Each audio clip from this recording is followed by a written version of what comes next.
lumakad si Kalabaw na Boyet. Palakad-lakad lang siya. Lakad, hindi nakaluhod. Palakad-lakad lang siya. Lumakad ka lang. Na nakaluhod.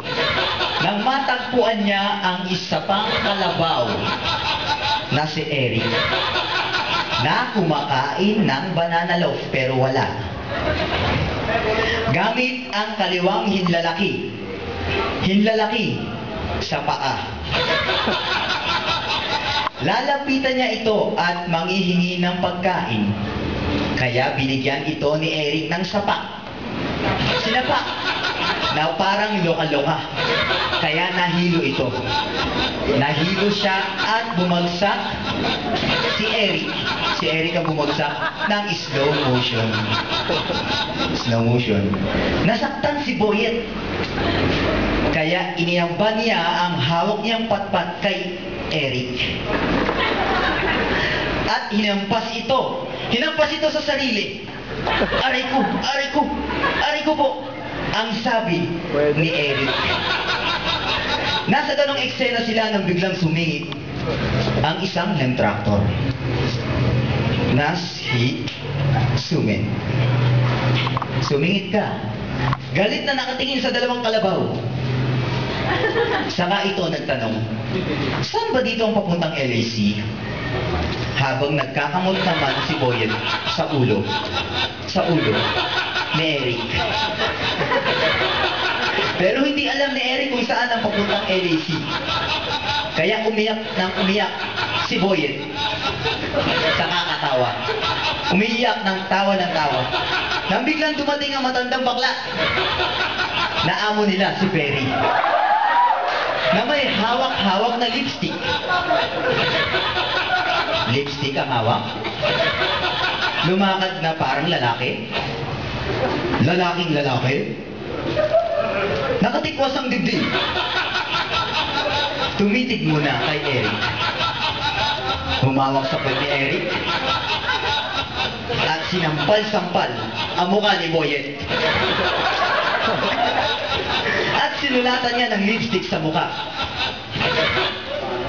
ang hand tractor. Nilagyan ng extra ngipin. Galit na nakatitig ang dalawang kalabaw habang ginagawa yan ni matandang bakla.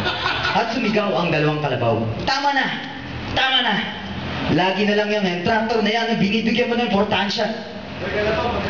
Sigaw ng kalabaw na si Boyet. Pero sumagot ang hand tractor. Aba, nasa modernong panahon na tayo, mga sister. Kung dati kayong nagmamaganda, syempre ngayon naman ang mga lola mo. Ayaw nyo nun, makakapag-rest ang mga beauty nyo. Naawa ang matandang bakla sa dalawang kalabaw. Kaya kumuha ito ng tubig at ibinuhos sa mukha ni Boyet. Na noon ay nagpupush up ang matandang bakla ng patihaya habang naglilipstick sa butas niyang kilikili.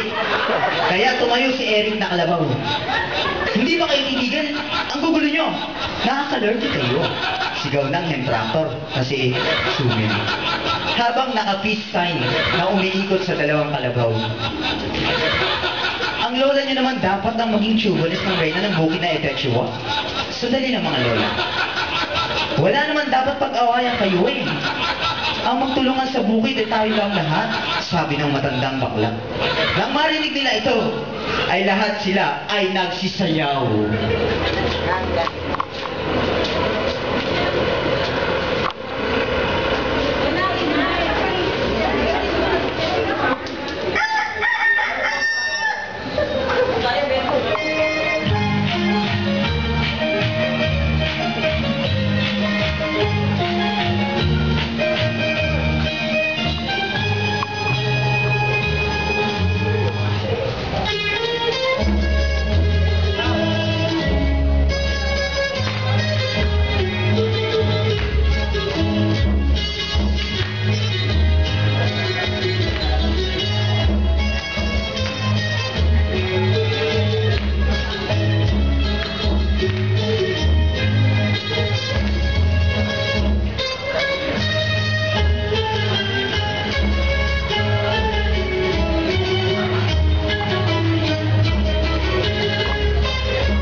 Hanggang maubos.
Umaga na daw.